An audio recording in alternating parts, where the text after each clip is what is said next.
going on, guys? This is Lewis at nhimid.com. Yes, nhimid.com. I went ahead and I pulled the trigger and I brought the domain. So check out the website. Today, though, I wanted to speak on and share about what God's revealed to me about the original covenant. So let's explore that. First of all, there's two types of covenants. One is a conditional covenant. This is where you get the mentality of do good, do bad, get bad. It is subject on you doing something in order to get something. And then you have the second type, which is an unconditional covenant. Whereas it's not subject on what you do or what you don't do.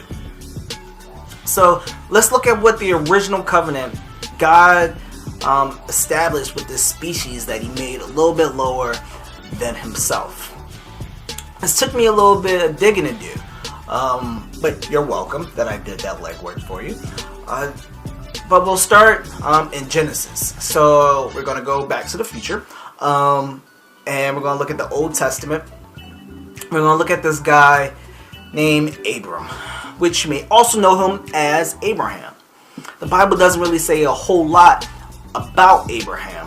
It doesn't say, let me rephrase that. The Bible doesn't say anything about Abraham prior to Genesis 12.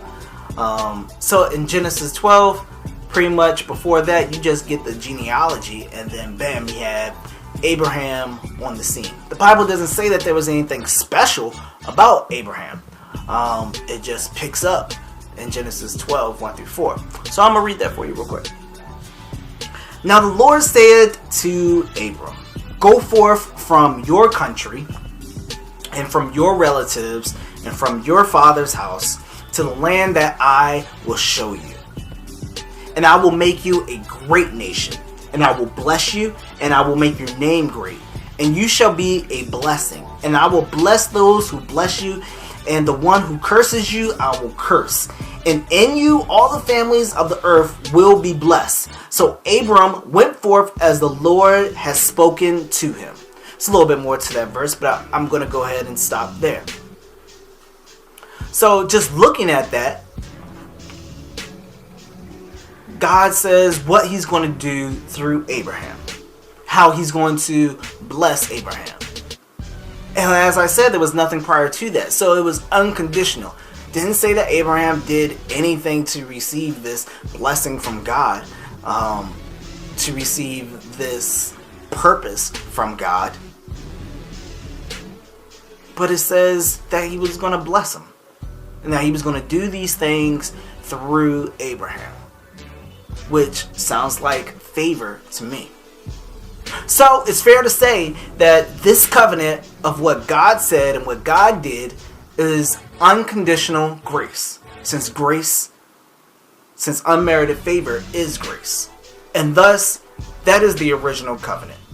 Unconditional grace to the people that God created. And this is shown in so many ways leading up to Mount Sinai. Verse 4 of Genesis 12 goes on to say that Abraham went forth as the Lord spoke. So all he had to do was walk in faith as to what the Lord has said to him. It's just like our salvation. We walk by grace through faith. By grace through faith. That's how we receive things. By grace through faith. For viewing nhimid.com, the blog, I say great grace to you. Deuces.